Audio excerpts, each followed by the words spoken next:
Welcome students, synthesis के last part में आपका स्वागत है। आज हम कॉम्प्लेक्स सेंटेंस को सीखने जा रहे हैं कि कॉम्प्लेक्स सेंटेंस क्या होते हैं और दो या दो से अधिक सिंपल सेंटेंसेस को मिलाकर किस प्रकार हम एक कॉम्प्लेक्स सेंटेंस बनाते हैं। कॉम्प्लेक्स सेंटेंस के लिए आपको क्लोजेस की नॉलेज होना जरूरी है, जो कि हम हमारे पिछले वीडियोज में सीख चुके हैं। क्लोजेस के बारे में हमने सीखा था और बहुत अच्छे से उनकी स्टडी की थी। बिल्कुल, अगर आपको क्लोजेस अच्छे से याद है, ये आप चुटकियों में कॉम्प्लेक्स सेंटेंस सोल्व कर देंगे। आइए स्टार्ट करते हैं। कॉम्प्लेक्स सेंटेंस, इसको मिश्रित वाक्य भी कहते हैं। कॉम्प्लेक्स सेंटेंस में एक मेन क्लोज तथा एक या अधिक सबऑर्डिनेट क्लोज होते हैं।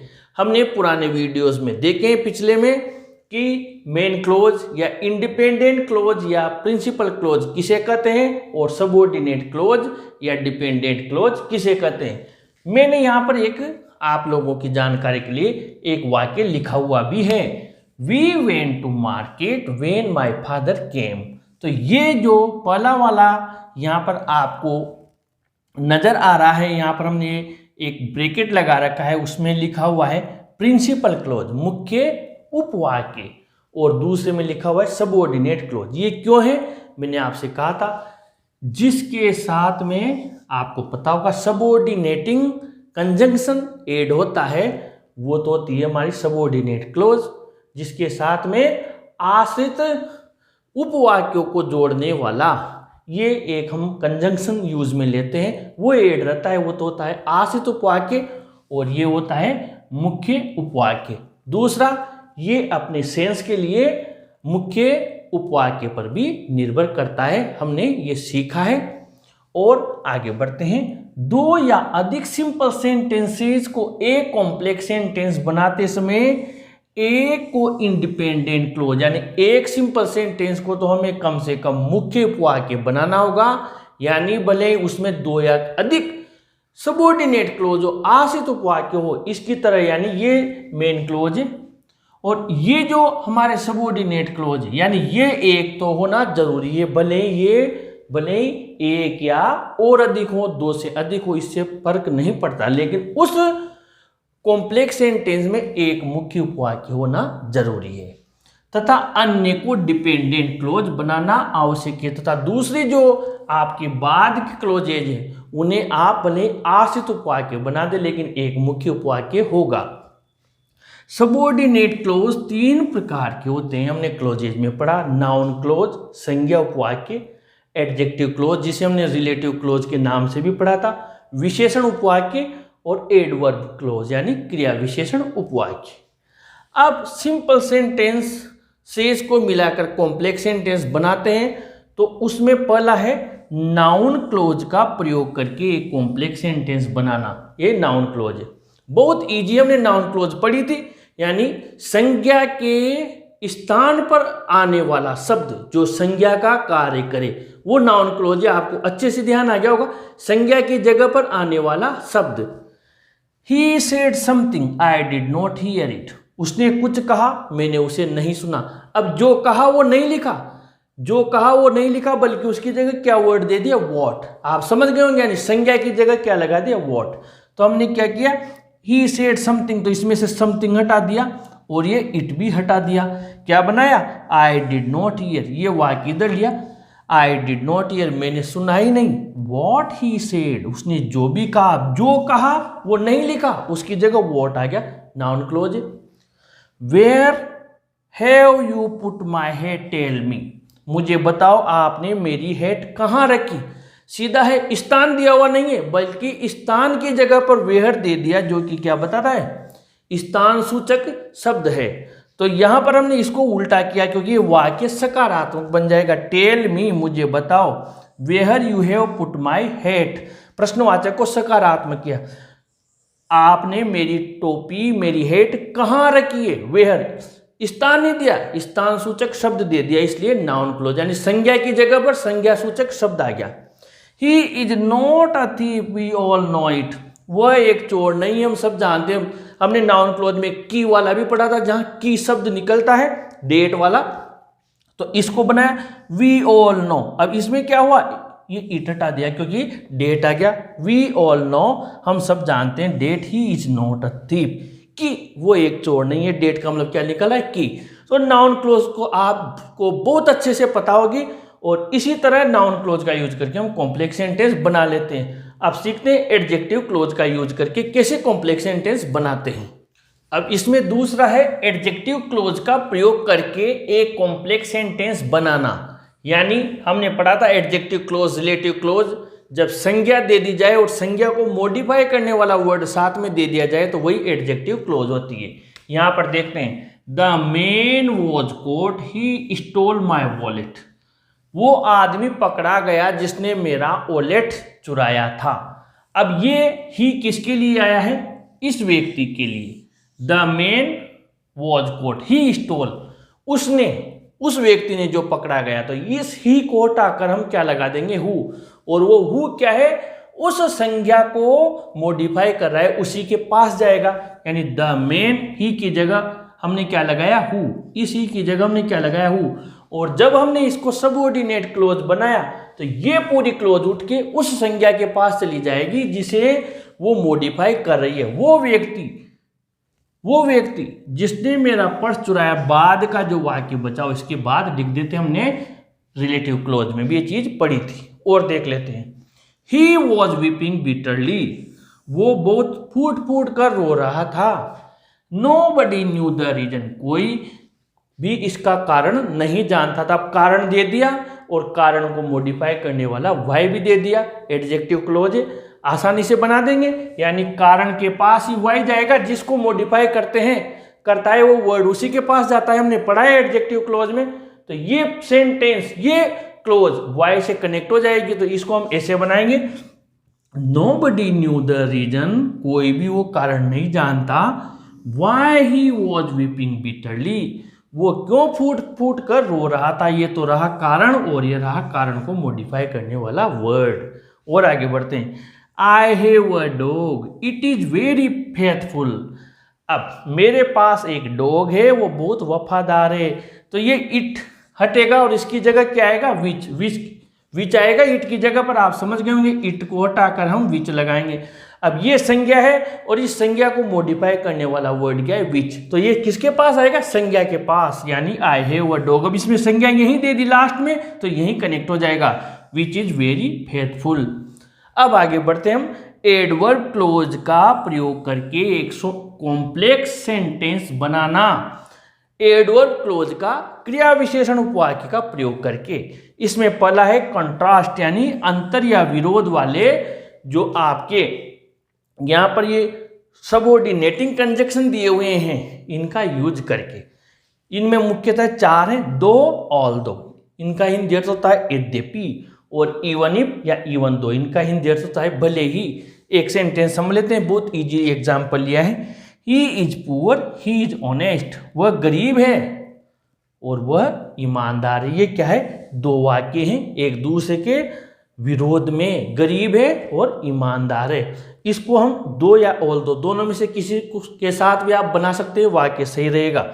दो ऑल दो he is poor, he is honest, यद्यपि वो गरीब है लेकिन फिर भी वो ईमानदार है। तो दो या ऑल दो में से एक लगाकर बना दे, सही रहेगा। अब यहां पर हम इवन इफ और इवन दो से भी इन सेंटेंसेस को कनेक्ट कर सकते हैं। इनका मतलब होता है भले ही या ऐसा होने के बावजूद भी।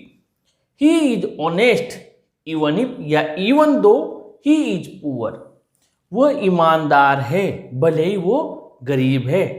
यानी कि इवन इफ और इवन दो के बाद में अगर कोई कमी है तो वो ये लिखने के बाद में हमें लिखनी है कि ऐसे परिस्थिति, ऐसी कमी होने के बावजूद भी ऐसा है। जबकि इसमें दो और ऑल दो में हमें कमी या परिस्थिति को पहले लिखना है, यद्यपि वो गरीब है, और बाद में फिर उसकी अच्छाई लिख दी हमने यहाँ पर, ही इज ऑनेस्ट। अब दूसरा है एडवर्ब क्लोज ऑफ टाइम, समय। When, whenever, while, before, after, since, till, until, as soon as, ये जितने भी वर्ड्स हैं ये सब टाइम शो करने वाले हैं। एक सेंटेंस से समझते हैं, my mother cooked food, I had reached home. मेरी माँ ने खाना बनाया मेरे घर जाने के बाद। तो इसको हमने क्या किया, आफ्टर से कनेक्ट कर दिया। My mother cooked food, after बीच में लगा दिया दोनों क्लोजेज के। After I had reached home, मेरे घर पहुंचने के बाद। और आगे बढ़ते हैं, टाइम वाले में ही हमने एक और एग्जाम्पल लिखा है, the weather will improve we shall go for a picnic, यानी जो मौसम है वो ठीक हो जाएगा और हम पिकनिक पर चले जाएंगे। ये ध्यान रखें कि इनमें वेन, वेनेवर, इनका मतलब जो प्रश्नवाचक में कब होता है, यहां पर इनका मतलब जब होता है, और वेनेवर का मतलब जब भी। तो हम इसको when, whenever, as soon as किसी से भी जोड़ सकते हैं, तीन में से किसी से भी आप इसको कनेक्ट कर सकते हैं। पर यह ध्यान रखें दोनों वाक्य फ्यूचर में नहीं आएंगे। तो यहां पर when, whenever, as soon as में से हम एक लिख देंगे। द वेदर विल इम्प्रूव को हमने किस में चेंज किया, इम्प्रूव्स, यानी कि प्रेजेंट में, और बाद वाला वैसा का वैसा ही लिख दें, we shall go for a picnic, इसमें कोई दिक्कत नहीं है। अब थर्ड वाला है रीजन, यानी जो कॉम्प्लेक्स सेंटेंस हम बनाते हैं एड और क्लोज से, उसमें है रीजन, कारण। अब हमें पता है कि कारण शो करने के लिए बिकॉज, एज, सिंस का हम यूज करते हैं। जब हम आंसर लिखते हैं वाई वाला, कारण वाला, तो उसका आंसर लिखते हैं तो हम बिकॉज से शुरू करते हैं, इसमें बिकॉज आएगा। Ram was happy he got a job, Ram प्रसन्न था क्योंकि उसे नौकरी मिल गई। अब बहुत इजी है, एज का मतलब भी क्योंकि, बिकॉज, सिंस, इनका मतलब क्योंकि होता है। आप चाहे वहां पर एज लिखो, बिकॉज लिखो, मैंने जोड़ दिया। राम वॉज हैप्पी, राम खुश था, इन दोनों में से कोई सा भी लिख देना क्योंकि उसे नौकरी मिल गई। बहुत ही इजी है। बस आपको यहां पर जो रीजन है प्रसन्नता का, जो रीजन है वो बाद में लिखना है। क्यों? क्योंकि ऐसा था, ऐसा था, क्योंकि वैसा था, ये जरूर ध्यान रखें। कंडीशन हमने बहुत अच्छे से पढ़ा था क्लोजेज में कंडीशन का। इफ वेदर, इनका मतलब यदि होता है, अनलेस यदि नहीं, इन केस यदि ऐसा हो तो, प्रोवाइडेड का मतलब यदि होता है, यानी वेदर, इफ, प्रोवाइडेड, तीनों यदि हैं। सो लॉन्ग एज का मतलब जब तक की, और ऑन कंडीशन, डेट का मतलब होता है इस शर्त पर। ये मैंने इनके हिंदी अर्थ आपको बताया। एक सेंटेंस से समझते हैं। Tell me the truth I shall pardon you, मुझे सच बता दीजिए मैं आपको क्षमा कर दूंगा। इफ से कनेक्ट करना है मान लीजिए, तो इसका हिंदी अर्थ करके देख लें। यदि आप मुझे सच्चाई बता दोगे तो मैं आपको क्षमा कर दूंगा। अपने आप सेंटेंस बनाए, यदि आप मुझे सच्चाई बता दोगे तो, आसानी से, I shall pardon you, I shall pardon you if you tell me the truth. अगर आप मुझे सच बता देते हो, आई शैल पार्डन यू, मैं आपको माफ कर दूंगा। कब? If you tell me the truth, यदि आप मुझे सच्चाई बता देते हो तो। आप चाहें तो इसको ऐसे बना सकते हैं, if you tell me the truth I shall pardon you, यदि आप मुझे सच्चाई बता देते हो तो मैं आपको माफ कर दूंगा। आपने इसे भी बना दिया, I shall pardon you if you tell me the truth. वाक्य सही है। आगे बढ़ते हैं। प्लेस, स्थान, स्थान के लिए वेयर आता है, लेकिन यहां पर इसका हिंदी अर्थ कहां नहीं, जहां। एक बात विशेष ध्यान रखना, वेयर स्थान सूचक शब्द है, लेकिन ये एक स्थान के लिए आएगा। और वेरेवर, जहां भी, एक से अधिक स्थानों के लिए वेरेवर आएगा। जब सेंटेंस का सेंस एक से अधिक स्थानों के लिए आ रहा हो तो फिर हम वहां पर वेरेवर का यूज करेंगे। देखते हैं। Ram went to many places, Shyam followed him everywhere. अब ये ध्यान से समझे, इसको मान लीजिए मैं वेरेवर से कनेक्ट करना है क्योंकि वो कई स्थानों पर गया। कई स्थानों के लिए हम वेरेवर यूज में लेते हैं। इसको कैसे बनाएंगे? बहुत इजी बन जाएगा। राम कई स्थानों पर गया, श्याम भी हर जगह उसके पीछे गया। यानी इसका हिंदी अर्थ देखें तो, जहां जहां भी राम गया श्याम उसके पीछे गया, यानी श्याम ने राम को फॉलो किया। वेरेवर ही वेंट, वे जहां भी गया। तो इसको बनाएंगे, श्याम फॉलोड, श्याम फॉलोड ले लिया। हिम, हिम कौन है? राम, तो यहां पर राम लिखा, ध्यान से समझ लेना। श्याम फॉलोड हिम कौन है? राम।